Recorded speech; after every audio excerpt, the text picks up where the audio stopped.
Hey guys, welcome back to Space for Edit. On this channel we talk about all the things that they don't teach you in design school but you need to know in the real world. And today I finally wanted to set the record straight. I have had so many comments and people just sending in questions over questions about design fees.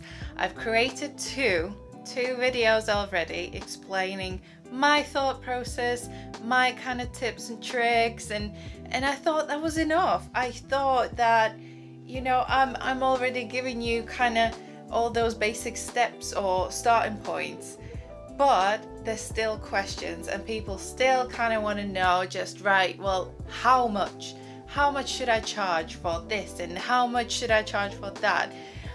And no matter how many times I can say that it really depends on everyone's situation, everyone's level of expertise and experience, you know what? Let's just cut the crap and have a look at actual design fee document.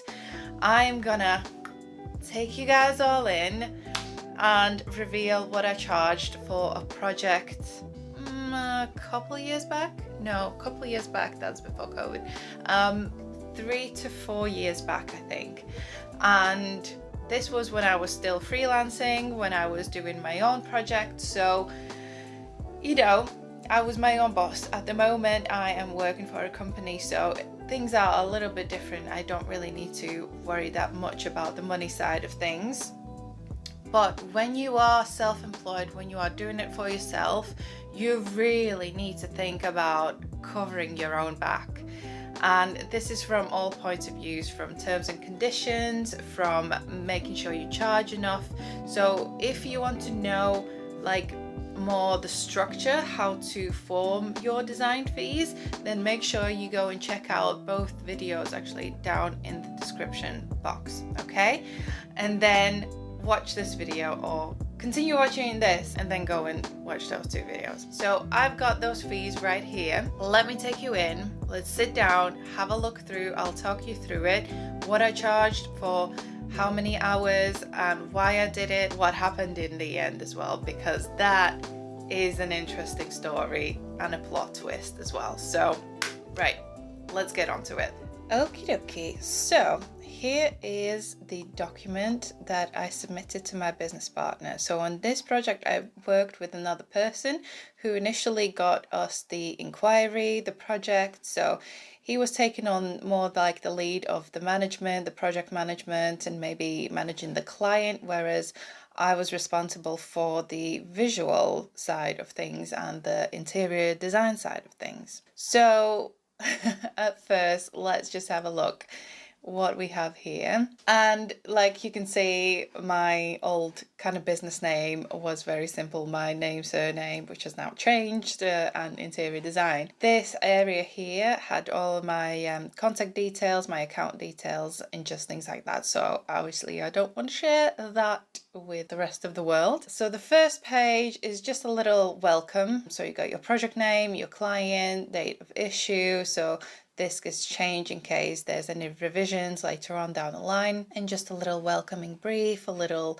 blah blah about how important this project is and how excited we are to be working on it. So we have 3 stages, I believe. Yes, 3 stages. And the way I broke it down is literally I just use the same mindset as I usually do. And go and check out the video on how I structure my design fees. So stage 1 was the concept. Proposed floor plan for each area: reception, meeting room, WC, kitchen, accounts, office, staff room. And I've included up to 3 minor changes to the proposed plan, so in case after the first submission we need to revise them, and then maybe some other little bits after that. So for the whole process I roughly allowed for 16 hours, so I'm thinking that's 2 days. It will probably take me like less than a day to come up with the first proposal, and then I've allowed for another sort of 8 hours here and there to make the updates. Then the next item we have concept design boards. So these are look and feel images of overall look and feel, indication of furniture, lighting and other features, color scheme and finishes. So yes, these are basically your mood boards for each area. Like you see up here, we had plenty to work with. And again, I've allowed for 2 days, very much of a similar concept, although look and feel doesn't really get changed that much. It does happen that the clients want to kind of change up the look and feel. Let's just zoom in a bit so it's easier to see. Okay, and then up to 3 on-site meetings, general communication between the designer and that was the business partner's name, and a site survey. So this is just 10 hours. And the site survey, this was our initial meeting. I think it was the initial meeting. Maybe I went back again to do the site survey separate. But these are 10 hours. So I'm thinking 8-hour days again. So half a day for the site survey, and then just generally during this concept stage, whatever communication we have with the client. So overall 42 hours, and I charge £25 per hour. And this is including everything, the taxes, expenses and things like that I talk about in my other video. And that all came to £1,137 altogether. Now, just a quick side note here. These hours were just kind of guidance for my business partner, because I submitted these to him and then he created a different proposal for the actual client. So the hours there were not indicated. This was just kind of transparency really with my business partner. I just wanted to be straightforward and let him know sort of what allowance I have made. Nothing wrong about it. You don't have to include this, and definitely don't include this in your final fee proposal that you submit to your client. But just like for yourself, that's like a little checking list. Now, stage 2, the development. So we have the drawing pack, which consists of flooring layout, furniture layout, indicative lighting and ceiling plan, wall elevations, so this is the decoration specification, whatever we will have on the walls, and toilet layout. So altogether 24 hours, roughly 4 days work. No, not 4 days, 3 days work, which for not such a technical drawing pack, this was very much an indicative drawing pack. It is a decent amount of time. I could have probably added another day, but to kind of keep the costs down a little bit, since this was the first project with this client, I decided to go with 24. Then we move in on to 3D visuals, up to 2 views of each space. So if we go back to the beginning, 2 views of each of these spaces, or up to. Style to be confirmed. So this is whether they want a photorealistic style or like a sketchy style. Both of them I teach in my 3D visualization course, in case you're interested.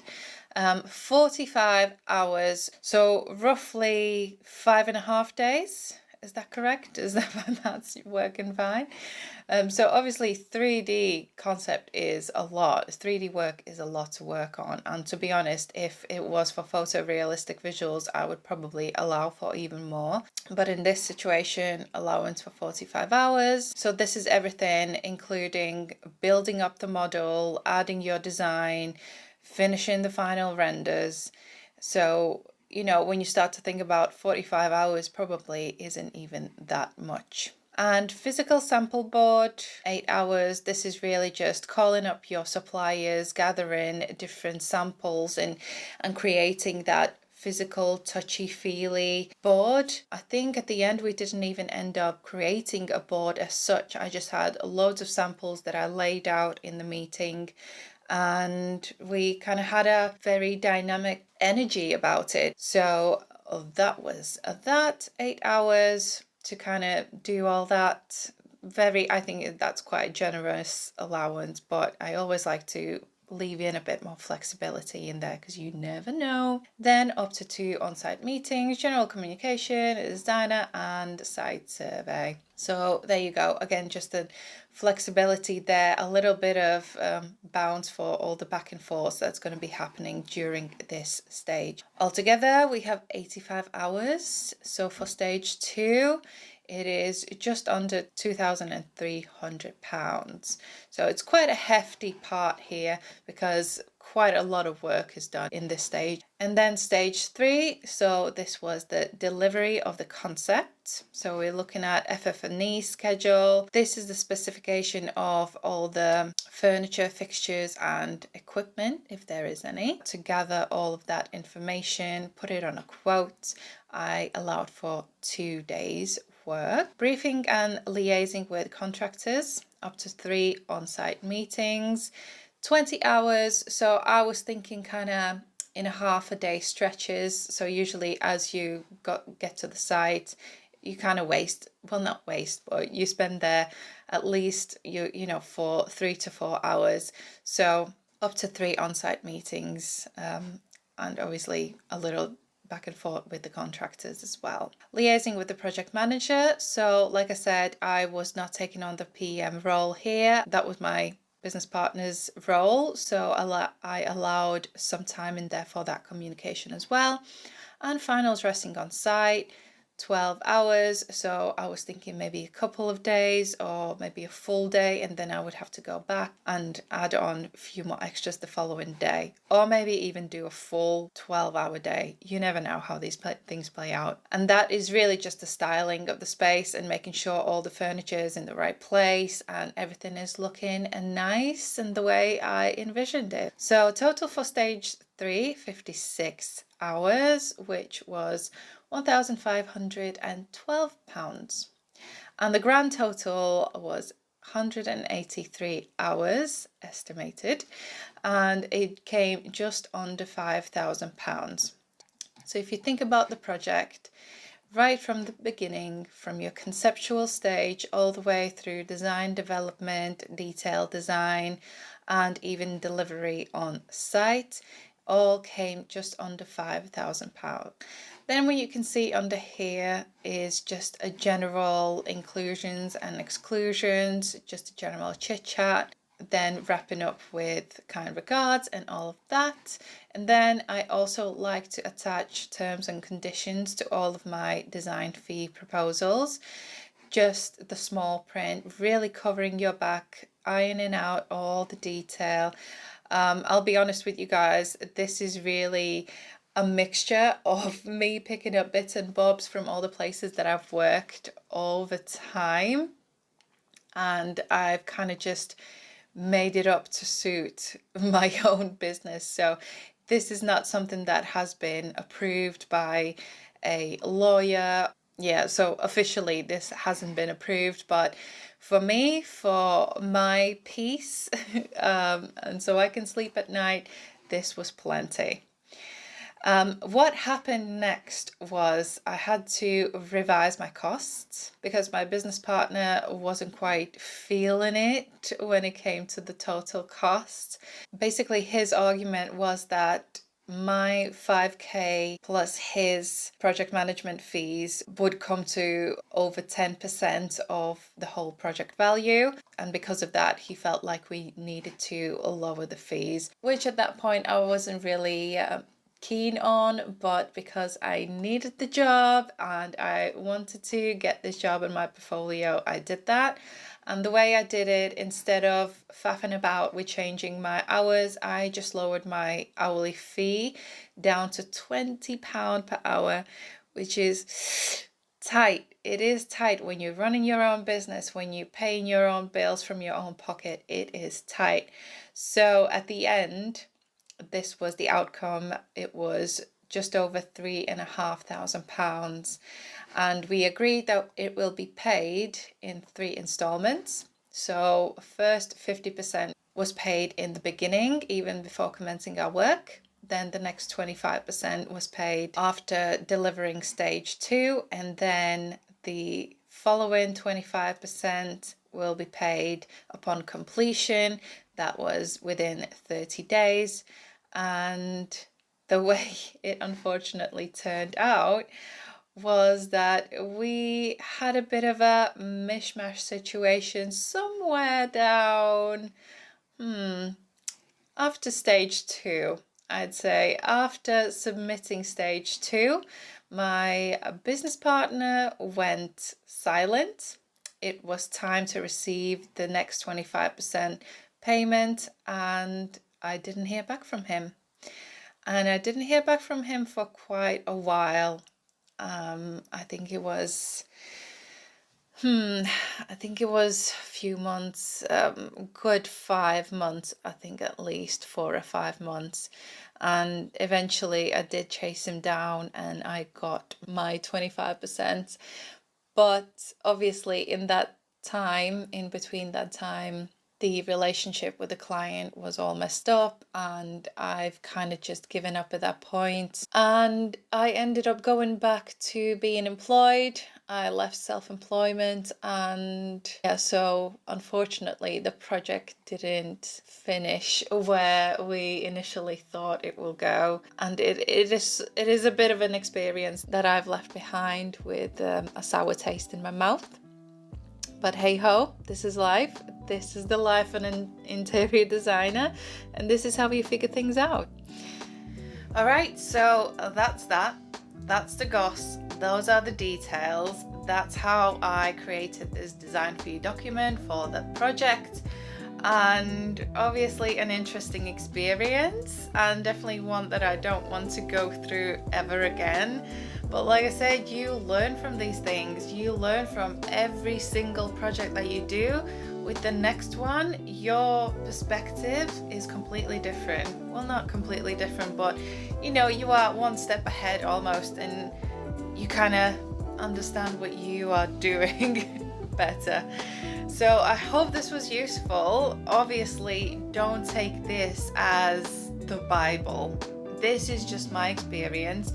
This is what I kind of allowed myself to charge for. I honestly don't think that was enough, and I definitely felt the consequences. So wherever you are in the world, I just hope that this will give you some sort of a pointer. And please don't come at me in the comments. Please just comment something useful, or if you have any further questions, because talking about money, I think it is quite a touchy subject in general, and then talking about design fees is a completely different world.